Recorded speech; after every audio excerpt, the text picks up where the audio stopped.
Nios October 2023 വിദ്യാർത്ഥികൾക്ക് വേണ്ടിയുള്ള ആദിൽ സാറിന്റെ ബാസ് ക്രാഷ് കോഴ്സ് വിജയകരമായി ആരംഭിച്ചിരിക്കുന്നു. ഇനിയും ജോയിൻ ചെയ്യാൻ താല്പര്യമുള്ള വിദ്യാർത്ഥികൾക്കായി contact 7561009757. Hello everyone, Baas study സെന്ററിന്റെ പുതിയ വീഡിയോയിലേക്ക് എല്ലാവർക്കും സ്വാഗതം. മക്കളെ, നമ്മുടെ എക്സാമിനേഷൻ അടുക്കാറായി. NIOSന്റെ ഒക്ടോബർ നവംബർ 2023 പരീക്ഷയൊക്കെ അടുത്തുകൊണ്ടിരിക്കുകയാണ്. സോ ഡേ ബൈ ഡേ നമ്മൾ അതിന് വേണ്ടിയുള്ള പ്രിപ്പറേഷൻസ് ചെയ്തുകൊണ്ടിരിക്കുകയാണ്.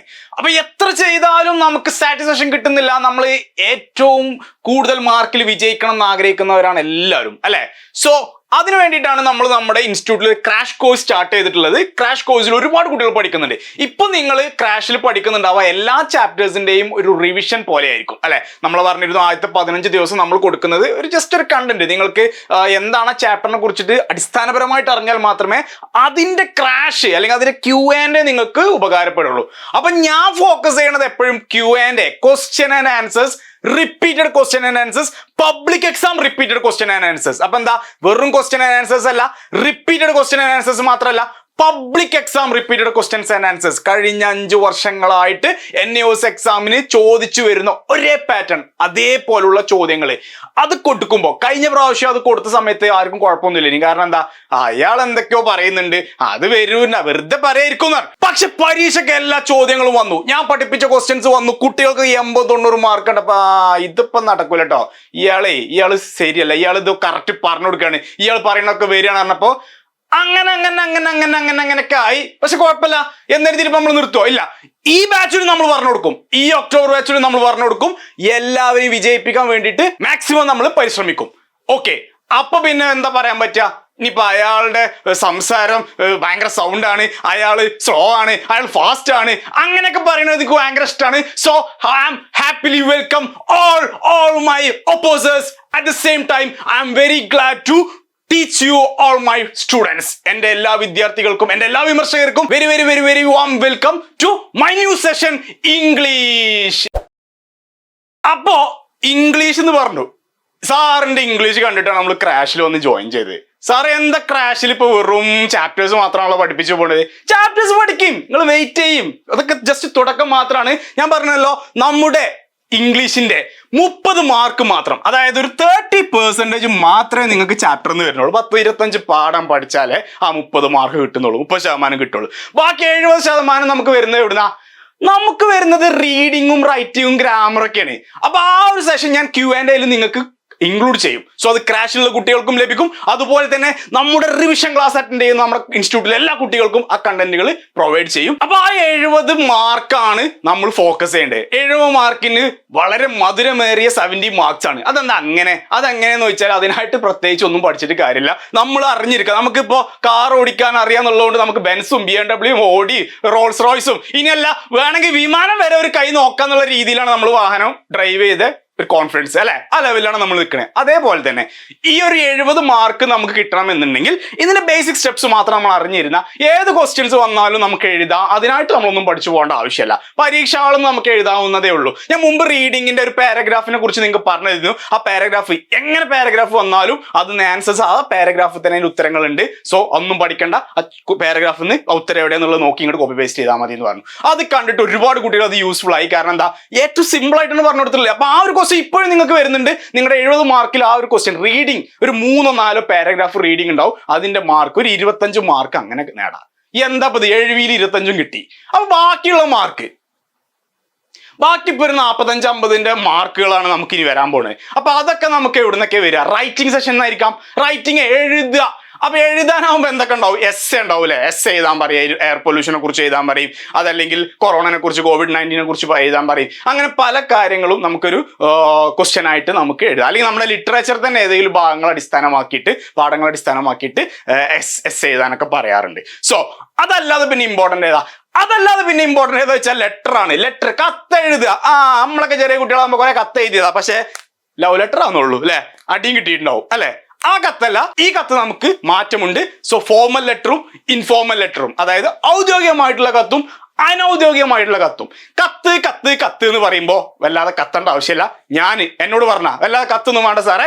കാരണം എന്താ, ഇപ്പൊ കത്തൊന്നും എഴുതേണ്ട ആവശ്യമില്ല. വാട്സപ്പ് ഉണ്ട്, ഫേസ്ബുക്ക് ഉണ്ട്, ഇൻസ്റ്റാഗ്രാം ഉണ്ട്, ട്വിറ്റർ ഉണ്ട്, ത്രെഡ് ഉണ്ട്. പിന്നെ കുറെ ത്രെഡ്സും വരുന്നുണ്ട് അല്ലേ. അങ്ങനെ ഒരുപാട് കാര്യങ്ങൾ നമുക്ക് അപ്ഡേറ്റഡ് ആണ്. ഒന്നും വേണ്ട, നമുക്ക് മെയിൽ ചെയ്യാം. പിന്നെ ഇപ്പൊ എന്തിനാ ഇയാൾ കത്തും കൊണ്ടുവരുന്നത്? ഞാൻ ഒന്നും ഉണ്ടായിട്ട് വരികയല്ല, ഈ NIOS എക്സാമിൽ ഇപ്പോഴും കത്ത് എഴുതാൻ പറയുന്നുണ്ട്. അപ്പൊ എന്നാ നമുക്കൊരു കത്തങ്ങട് എഴുതി കൊടുക്കുക എന്നുള്ള രീതിയിലാണ് ഇന്ന് നിങ്ങൾക്ക് ക്ലാസ് വരുന്നത്. സോ നമുക്ക് നമ്മുടെ കത്തിന്റെ ഒരു ഫോർമാറ്റ് നമ്മൾ പഠിക്കുക. അപ്പൊ കത്തിനെ പറ്റി പറയുമ്പോൾ കത്ത് എല്ലാ കത്തും ഒരേപോലെ, ഒരേ പാറ്റേൺ ഫോർമാറ്റ് ഞാൻ പറഞ്ഞു. ബോഡി ഓഫ് ദ ലെറ്റർ അല്ലെങ്കിൽ സ്കെലിറ്റൺ, അസ്ഥിക്കൂടം ഞാൻ പറഞ്ഞു തരും. ഈ അസ്ഥിക്കൂടം കാണാപ്പാടം പഠിക്കുക. ഏത് ചോദ്യം, ലെറ്റർ ടു യുവർ ഫ്രണ്ട്, നിങ്ങളുടെ സുഹൃത്തിന് കത്ത് എഴുതണമെങ്കിൽ എൻ്റെ അസ്ഥിക്കൂടത്തിൽ വെച്ചിട്ട് നിങ്ങൾ എഴുതിക്കോളൂ. Letter to your panchayat president ആണെങ്കിൽ, ഫോർമൽ ആണെങ്കിൽ ഈ അസ്ഥിക്കൂടം വെച്ച് എഴുതിക്കോളൂ. ഫോർമാറ്റ് ഞാൻ പറഞ്ഞുതരും, കണ്ടന്റ് ഞാൻ പറഞ്ഞുതരും. അത് എങ്ങനെ എഴുതണം എന്നുള്ളത് നമുക്ക് ആ പേര്, ആ ക്വസ്റ്റ്യൻ അനുസരിച്ചിട്ട് നമുക്കത് മാറ്റിയെടുക്കാൻ സാധിക്കണം. സോ അത്രയും സിമ്പിളാണ് മക്കളെ. കത്തിന് കിട്ടുന്ന മാർക്ക് ഒരിക്കലും നമുക്കത് വേസ്റ്റ് ആയി പോകേണ്ട ആവശ്യമില്ല. കാരണം ആ ഫോർമാറ്റ് മാത്രം അറിഞ്ഞിരുന്നാൽ മതി. അപ്പൊ കത്തിനെ കുറിച്ച് നമ്മൾ പറയുമ്പോൾ കത്തിന് ഒരുപാട് ഫോർമാറ്റ് ഉണ്ട്. അങ്ങനെ പല ഫോർമാറ്റുകൾ കാണും. പക്ഷെ ഞാൻ പറയുന്നത് തന്നെ ഈ ഫോർമാറ്റ് ഫോളോ ചെയ്യുകയാണെങ്കിൽ കുറച്ചും കൂടി ഈസി ആയിരിക്കും. നിങ്ങൾക്ക് ഏത് അപ്പൊ ഇത് നമ്മൾ ചെയ്യുന്നതോട് കൂടി കുട്ടികൾ ചോദിക്കും, സാറേ ഈ ഇങ്ങനെ എഴുതാൻ പറ്റുമോ, അങ്ങനെ എഴുതാൻ പറ്റുമോ, എങ്ങനെ എഴുതാം? പക്ഷെ ഒരുപാട് ഇപ്പൊ ലെഫ്റ്റിൽ മാത്രം എഴുതണുണ്ടാവും, റൈറ്റിൽ എഴുതണുണ്ടാവും, ഫോർമാറ്റ്സുകൾ ഒരുപാട് ഉണ്ടാവും. പക്ഷെ നമുക്ക് ഒരു എക്സാമിനേഷൻ എഴുതുന്ന ഒരു ഫോർമാറ്റ്, ഇപ്പൊ നമ്മൾ ആദ്യം ഫോർമൽ ലെറ്ററും ഇൻഫോർമൽ ലെറ്ററും, ഇൻഫോർമൽ ലെറ്റർ ഇത് രണ്ട് ടൈപ്പ്, പിന്നെ സെമി ഫോർമൽ, അങ്ങനെ 2-3 ടൈപ്പ് ലെറ്റേഴ്സ് ആണ് നമുക്ക് അവൈലബിൾ ആയിട്ടുള്ളത്. സോ ഒരു ഫോർമൽ ലെറ്ററിനെ കുറിച്ച് നമുക്ക് ഇപ്പോൾ നോക്കാം. ഫോർമൽ പറഞ്ഞാൽ എന്താ? നമ്മള് ഒരു പഞ്ചായത്തിലോട്ടോ, അതല്ലെങ്കിൽ നമ്മളൊരു KCBയിലോട്ടോ, അതല്ലെങ്കിൽ നമ്മളൊരു അതോറിറ്റി, ഒരു ഗവൺമെന്റ് അതോറിറ്റിയിലോട്ടോ, അതല്ലെങ്കിൽ നമ്മളൊരു സ്ഥാപനത്തിൽ, നമ്മൾ ജോലി ചെയ്യുന്ന സ്ഥാപനത്തിലോട്ടോ, നമ്മൾ പഠിക്കുന്ന സ്കൂളുകളിൽ നമ്മൾ ലീവിന് വേണ്ടിയിട്ടോ, അങ്ങനെയുള്ള കാര്യങ്ങൾക്ക് നമ്മൾ ഔദ്യോഗികമായിട്ട് അപേക്ഷ നൽകുന്ന, അല്ലെങ്കിൽ നമ്മൾ ഔദ്യോഗികമായിട്ടാണ് നമ്മളൊരു കത്ത് എഴുതുന്നതെങ്കിൽ അതിന് നമ്മൾ എന്ത് പറയും? Formal letter. സോ അതെന്താ? ഹായ് മച്ചാനെ, ഞാൻ നാളെ വരൂലട്ടോ എന്നല്ല പറയാ. എന്തേ കാരണം? റെസ്പെക്റ്റഡ് സാർ, ബഹുമാനപ്പെട്ട സാർ, ഞാൻ ചില കാരണങ്ങളാൽ അടുത്ത ഒരാഴ്ച നാട്ടിലുണ്ടായിരിക്കില്ല, അതുകൊണ്ട് എനിക്ക് ലീവ് അനുവദിച്ചു തരണമെന്ന് വിനീതമായി അപേക്ഷിക്കുന്നു, അഭ്യർത്ഥിക്കുന്നു. ഇതാണ് ഫോർമൽ പാറ്റേൺ. അത് നമ്മുടെ സുഹൃത്താണെങ്കിലോ, ടാ മച്ചാനെ ഞാൻ ഒരാഴ്ച അവിടെ ഉണ്ടാവില്ല കേട്ടോ, സോ ഈ സെറ്റാക്ക് ഞാൻ ലീവായിരിക്കും. ഓക്കെ, ആ പെർമിഷനും റിക്വസ്റ്റ് ഒന്നും ഇല്ല, അവിടെ ഒരു ഫ്രണ്ട്ഷിപ്പിന്റെ ഒരു സ്പേസ് ആയിരിക്കും ഉണ്ടാവുക. അപ്പൊ ആ 2 പാറ്റേണും നമുക്ക് കത്തിൽ മാറ്റം വരുത്താം. ഫോർമൽ എങ്ങനെ എഴുതണം, ഇൻഫോർമൽ എങ്ങനെ എഴുതണം എന്ന് പറഞ്ഞാൽ ഇപ്പൊ ഞാൻ ഈ പറഞ്ഞ ആ ഒരു സ്ലാങ്ങിലായിരിക്കും 2 ലെറ്റേഴ്സും വരിക. സോ ഫോർമൽ ലെറ്ററിൽ വരികയാണെങ്കിൽ ക്വസ്റ്റ്യൻസ് ഇങ്ങനെ ആയിരിക്കും: write a letter to your school informing that you will not be attend the academic session conducting next week. അടുത്ത ആഴ്ച നടക്കുന്ന അക്കാഡമിക് സെക്ഷനിൽ നിങ്ങൾക്ക് പങ്കെടുക്കാൻ സാധിക്കില്ല. അതല്ലെങ്കിൽ you will be on a long leave for the next 2 weeks. Okay, അല്ലെങ്കിൽ for the next 2 months അങ്ങനെയൊക്കെ കൊടുക്കാം. അതല്ലെങ്കിൽ നമുക്ക് ഡൽഹിയിലുള്ള ഒരു സെമിനാർ അറ്റൻഡ് ചെയ്യാൻ പറ്റില്ല. അത് സ്കൂൾ തന്നെ ആവണമെന്നൊന്നുമില്ല, ചിലപ്പോൾ നമ്മൾ ജോലി ചെയ്യുന്ന സ്ഥാപനമാവാം. അങ്ങനെ എങ്ങനെയാണെങ്കിലും ഫോർമൽ, നമുക്ക് ഇപ്പോൾ നമ്മൾ കത്ത് ചെയ്യുന്ന ആളൊരു അധികാരി അല്ലെങ്കിൽ അതൊരു അതോറിറ്റിയിലോട്ടാണെങ്കിൽ അതൊരു ഫോർമൽ ലെറ്റർ ആണെന്നുള്ളത് മനസ്സിലാക്കുക. അല്ലാതെ റൈറ്റ് എ ഫോർമൽ ലെറ്റർ ആണ് ക്വസ്റ്റ്യൻ തരില്ല. ലെറ്റർ ഫോർമൽ ആണോ ഇൻഫോർമൽ ആണോ എന്ന് നമ്മളാണ് ക്വസ്റ്റ്യൻ നോക്കിയിട്ട് മനസ്സിലാക്കേണ്ടത്. ശരി, അതൊരു സുഹൃത്തിനോ നമ്മുടെ കുടുംബക്കാർക്കൊക്കെ ആണെങ്കിൽ നമ്മൾ ബഹുമാനപ്പെട്ട സാറെന്ന് നേരത്തെ പറഞ്ഞ ഇവിടെ പ്രിയപ്പെട്ടയും കുറച്ചും കൂടി അപ്പുറത്തോട്ടോ വരും. കുറച്ചും കൂടി പ്രിയപ്പെട്ടവരാകുമ്പോൾ നമുക്ക് പ്രിയപ്പെട്ടൊക്കെ കുറച്ചും കൂടി അങ്ങോട്ട് എത്തും. അപ്പൊ കുത്ത്. Okay, so formal and informal letter. So ഒരു ഫോർമൽ ലെറ്ററിന്റെ ഒരു ഫോർമാറ്റ്. ഓക്കെ, അപ്പൊ ലെറ്ററിന്റെ ക്വസ്റ്റ്യൻ കിട്ടിക്കഴിഞ്ഞാൽ ആദ്യം തന്നെ നിങ്ങൾ നിങ്ങളുടെ ആൻസർ ഷീറ്റിൽ ഇങ്ങനെ ഒരു ഫ്രെയിം ഉണ്ടാക്കി വെക്കുക. ഓക്കെ, ഒന്നുമില്ല, ഒരു ചതുരം ഇങ്ങനെ കുത്തനെ വെച്ചിരുന്ന ചതുരം പോർട്രേറ്റ് മോഡിൽ ഒരു റെക്റ്റാങ്കിൾ വരക്കുക. അതിൽ ഫസ്റ്റ് തന്നെ നമ്മൾ ലെഫ്റ്റ് സൈഡിൽ ഫ്രം എന്ന് എഴുതാം. ഫ്രം എന്ന് പറഞ്ഞാൽ നമ്മളാണ് ഫ്രം പറയുമ്പോൾ ഇപ്പൊ ഞാനാണെങ്കിൽ ആദിൽ. ഓക്കെ, ഇനി ഞാൻ എവിടുന്ന എന്റെ അഡ്രസ് എന്താ എഴുതുക? ഓക്കെ, ബാസ് സ്റ്റഡി സെന്റർ,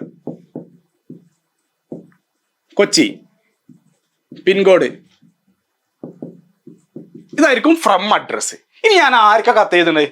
ടു സ്റ്റുഡൻസ്, എൻ്റെ വിദ്യാർത്ഥികൾക്ക്. ഓക്കെ, ഒരു ജസ്റ്റ് ഒരു വേണ്ട, വിദ്യാർത്ഥികൾ വേണമെന്നില്ല. ഞാൻ നമ്മുടെ എക്സാമിന്റെ, നമ്മൾ പരീക്ഷ നടത്തുന്നത് NIOS അല്ലേ. സോ ഞാൻ NIOSക്ക് ഒരു കത്ത് ചെയ്താൽ അവിടെ ഒരു നമ്മുടെ മുകളിലുള്ള ഒരു അതോറിറ്റി അല്ലേ, നമ്മുടെ മുകളിലുള്ള അതോറിറ്റിക്ക് നമ്മുടെ കുട്ടികളെ പരീക്ഷയൊക്കെ എളുപ്പമാക്കി കൊടുക്കാൻ പറ്റുമോ എന്ന് ചോദിക്കാൻ വേണ്ടിയിട്ട് നമുക്കൊരു കത്ത് ചെയ്താൽ. Okay, so to NIOS national institute of open സ്കൂളിങ്ങിലോട്ട് കത്ത് എഴുതാണ്. അത് എവിടെയാണ് ഉണ്ടാവുക? നമുക്ക് കൊച്ചി തന്നെയാണ് വരുന്നത്.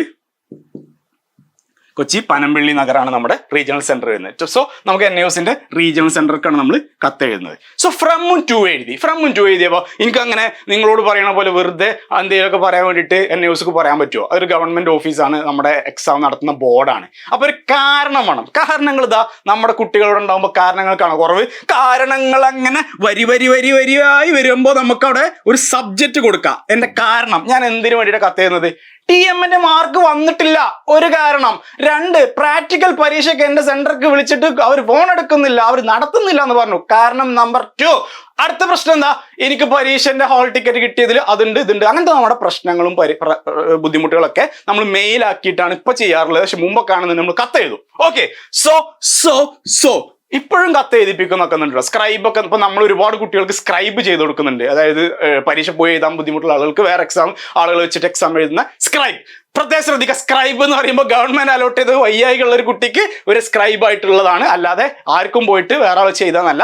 അങ്ങനെ കോൾ ചെയ്യരുത് ദയവ് ചെയ്ത്. ഓക്കെ, സോ അങ്ങനെ സ്ക്രൈബ് ചെയ്യുമ്പോഴൊക്കെ ഇപ്പോഴും നമ്മൾ ഈ ഒരു ലെറ്റർ ഫോർമാറ്റ് തന്നെ കൊടുക്കുന്നത്, മെയിലല്ല ലെറ്റർ ഫോർമാറ്റിലാണ് കൊടുക്കാറുള്ളത്. സോ എന്ത് കാരണം ആയിക്കോട്ടെ, നമുക്കിപ്പോ നമ്മുടെ TMA മാർക്ക് വന്നില്ല. അപ്പോ റിഗാർഡിംഗ് TMA മാർക്ക്, നമ്മുടെ TMA മാർക്ക് അടിസ്ഥാനമാക്കിയിട്ടുള്ള എന്തോ ഒരു കംപ്ലൈന്റ് അല്ലെങ്കിൽ എന്തോ ഒരു പ്രശ്നമാണ് നമ്മൾ സംസാരിക്കാൻ പോകുന്നത്. ഇത് അവരോട് പറയണം, എന്നിട്ടാണ് നമ്മൾ ലെറ്റർ എഴുതേണ്ടത്. സോ നമുക്ക് ഒരു ഫ്രം അഡ്രസ് ഉണ്ട്, ഒരു ടു അഡ്രസ് ഉണ്ട്, then we have A subject. നമുക്കൊരു സബ്ജക്ട്, നമുക്കൊരു വിഷയമുണ്ട്, പറയാനൊരു കാര്യമുണ്ട്. ഓക്കെ, ദെൻ നമുക്ക് അടുത്ത് എന്തായിരിക്കും വരിക? നമ്മുടെ സാലൂട്ടേഷൻ. അപ്പോ റെസ്പെക്റ്റഡ് സർ, ബഹുമാനപ്പെട്ട സർ, ആരും ആവാം, സെക്രട്ടറി ആവാം, അതല്ലെങ്കിൽ അവിടെ ഉള്ള ഒരു അധികാരി ആവാം, അല്ലെ, സെക്രട്ടറി അല്ലെങ്കിൽ അധികാരി ആരാണോ അവർക്ക് റെസ്പെക്റ്റഡ് സാർ. ഈ റെസ്പെക്റ്റഡ് സാർ പറഞ്ഞതിന് ശേഷമാണ് നമ്മൾ നമ്മുടെ കണ്ടന്റ് പറയാം. ഇപ്പോൾ വിദ്യാർത്ഥിക്ക് എഴുതണമെങ്കിൽ Adil enrolment number 090000 registered for stream 1 block 2 October 2023 registration and submitted my assignment online, but I didn't get my assignment marks till yet. Please check that എന്നിട്ട് നമ്മൾ റിക്വസ്റ്റ് കൊടുത്ത്, അതേപോലെ എനിക്ക് എത്രയും പെട്ടെന്ന് അതിനൊരു റിപ്ലൈ തരണം, ആസ് സൂൺ ആസ് പോസിബിൾ, എത്രയും പെട്ടെന്ന് എനിക്ക് റിപ്ലൈ തരണം എന്നൊക്കെ പറഞ്ഞിട്ട് നമ്മൾ അത് എഴുതും. കണ്ടന്റ്, ഇത് ബോഡി ഓഫ് ലെറ്ററിന്റെ ബോഡിയാണ്. ഇവിടെ നമുക്ക് എന്ത് കണ്ടന്റും എഴുതാം. അതുപോലെ തന്നെ ഫൈനലി അത് കഴിഞ്ഞു കഴിഞ്ഞാൽ ഇത് ഞാൻ ഇവിടെ ജസ്റ്റ് ഒന്ന് മെൻഷൻ ചെയ്യാം.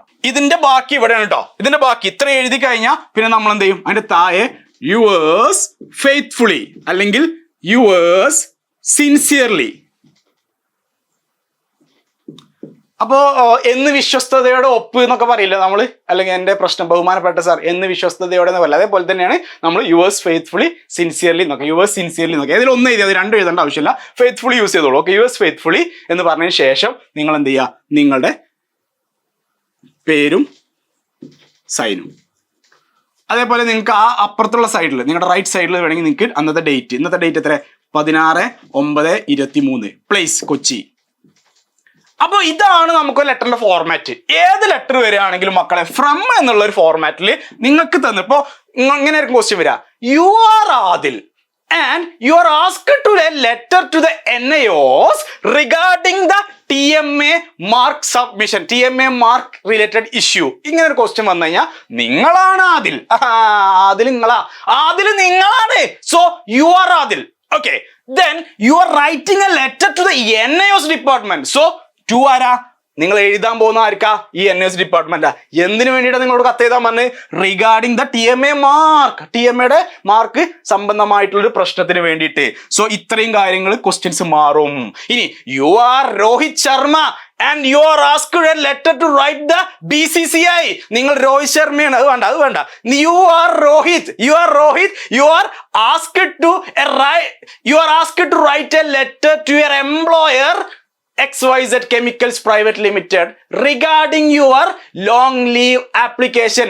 നിങ്ങൾ രോഹിത് ആണ്, നിങ്ങൾ ജോലി ചെയ്യുന്ന നിങ്ങളുടെ എംപ്ലോയർക്ക് ഒരു കത്ത് എഴുതുക. എന്തു പറഞ്ഞ്? എംപ്ലോയർ ആരാ? XYZ Chemicals Private Limited. എന്തും പറഞ്ഞിട്ടാ? അടുത്ത 2 മാസം ഞാൻ ലീവ് ആയിരിക്കും എന്ന് പറയാൻ വേണ്ടിയിട്ട് ഒരു അപേക്ഷ. സോ നിങ്ങൾ എന്താ ഇവിടെ ആദിലിനോട് ഒഴിവാക്കുക, പോകാൻ പറയാം. ഓക്കെ, ദെൻ രോഹിത്തിനെ ഇതിലോട്ട് ആഡ് ചെയ്യുക. ഇവിടെ നമ്മുടെ അഡ്രസ്സ് കൊടുക്കുക, രോഹിത് 12/16 സ്ട്രീറ്റ് മുംബൈ, അങ്ങനെ പറഞ്ഞിട്ട് നമുക്ക് തരുന്ന അഡ്രസ് നമുക്ക് ഇവിടെ ആഡ് ചെയ്ത് കൊടുക്കാം. ദെൻ നമുക്ക് 2 എന്നുള്ളത് ഈ NIOSന് ഒഴിവാക്കിയിട്ട് അവിടെ തന്നെ XYZ Chemicals Private Limited ആണ്. ഇത്രയും മാറ്റം വരുന്നുള്ളൂ. ദെൻ നമ്മൾ ആ അഡ്രസ്സ് കൊടുത്തതിന് ശേഷം എന്താണ് കാര്യം പറഞ്ഞത്, റിഗാർഡിങ് എന്താ കാര്യം, ആ കാര്യം മാത്രം മാറ്റി കൊടുക്കും. ബാക്കിയൊക്കെ സെയിം.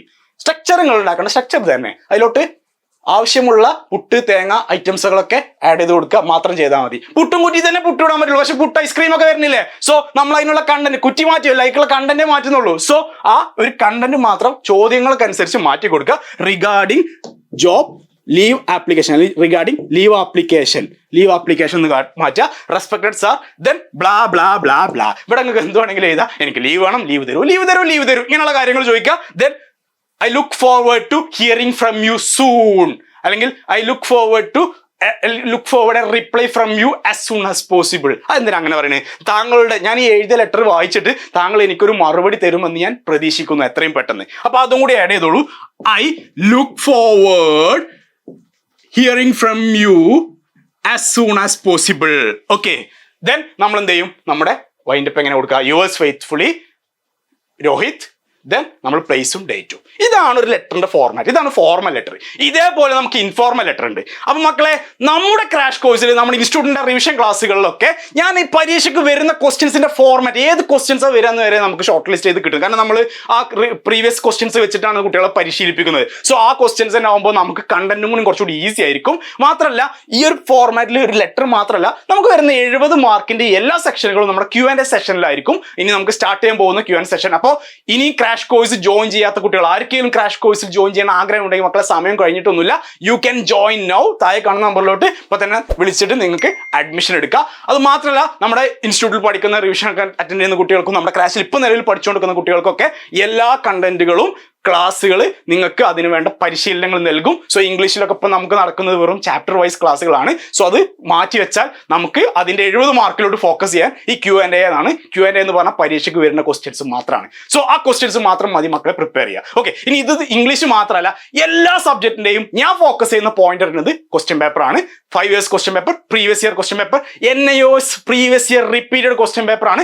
അത് മാത്രം പഠിച്ചാൽ തന്നെ പാസ്സാവാം. അപ്പൊ അതുകൊണ്ടാണ് പറയുന്നത് 10 ദിവസം കൊണ്ട് 15 ദിവസം കൊണ്ടൊക്കെ പഠിച്ച് പാസ്സാകാൻ പറ്റുമെന്ന് വെറുതെ പറയല്ല. അത് പറയാനുള്ള കാരണം ഇതൊക്കെയാണ്. പരീക്ഷയ്ക്ക് വരുന്ന ക്വസ്റ്റ്യൻസ് ഏകദേശം നമുക്ക് അറിയുകയാണെങ്കിൽ നമുക്ക് പാസ്സാവാനുള്ള മാർക്ക് ഇന്ന് കിട്ടും. അപ്പൊ മക്കളെ, ഈ ഒരു സെഷൻ എല്ലാവർക്കും യൂസ്ഫുൾ ആയെന്ന് വിചാരിക്കുന്നുണ്ട്. നമ്മുടെ ക്രാഷ് കോഴ്സിൽ Q&A ഒക്കെ സ്റ്റാർട്ട് ചെയ്യാൻ പോവാണ്. അതുപോലെ തന്നെ റിവിഷൻ ക്ലാസ്സുകളിലും നമുക്ക് Q&A സ്റ്റാർട്ട് ചെയ്യുന്ന എല്ലാ സബ്ജക്ട്സിന്റെയും, നമ്മുടെ English, Malayalam, physics, chemistry, biology, mathematics, sociology, politics, history, അതുപോലെ തന്നെ economics, then business studies, accounts, political science, 10ാം ക്ലാസ്സിലെ ഇംഗ്ലീഷും Malayalam, science and technology, social science, mathematics, basic computing, data entry ഒക്കെ പോലുള്ള എല്ലാ പേപ്പേഴ്സിന്റെയും Q&A വെരി ഇമ്പോർട്ടന്റ് ആണ് മക്കളെ. അത് നിങ്ങൾ ഫോക്കസ് ചെയ്യുക. So focus that. ആ ക്വസ്റ്റ്യൻ പേപ്പർ, റിപ്പീറ്റഡ് ആയിട്ടുള്ള ക്വസ്റ്റ്യൻ പേപ്പറിൽ ഒരു 30-40 ചോദ്യങ്ങൾ, ഒരു ഷോർട്ട് കണ്ടന്റ് ആയിരിക്കും. ആ കണ്ടന്റ് മാത്രം പഠിക്കണം. ഒന്നും പഠിക്കാത്തവർ കാരണം ഞാൻ മിഞ്ഞാന്നൊരു പോളിംഗ് ഇട്ടപ്പോൾ സാർ ഇതുവരെ പഠിച്ചു തുടങ്ങിയില്ല എന്ന് പറഞ്ഞ ആളുകളെ കണ്ടു. സോ മക്കളെ, നിങ്ങൾ എപ്പോഴാണ് തുടങ്ങുമ്പോൾ നേരെ Q&Aയിലോട്ട് വരിക. ഓക്കെ, ബേസ് അടക്കട്ടെ, Q&Aയിലോട്ട് വരിക. ആ ഒരു കാര്യം നിങ്ങൾക്ക് എന്തെങ്കിലും അറിയുന്നുണ്ടാവും വിശ്വസിച്ചിട്ടാണ് പറയുന്നത്. പക്ഷെ നമുക്ക് പരീക്ഷ പാസ്സാവണം. ആ ഒരു കണ്ടീഷൻ മാത്രമേ നമ്മൾക്ക് മുമ്പിലുള്ളൂ. So all the best for your examination and prepare well. Okay, thank U.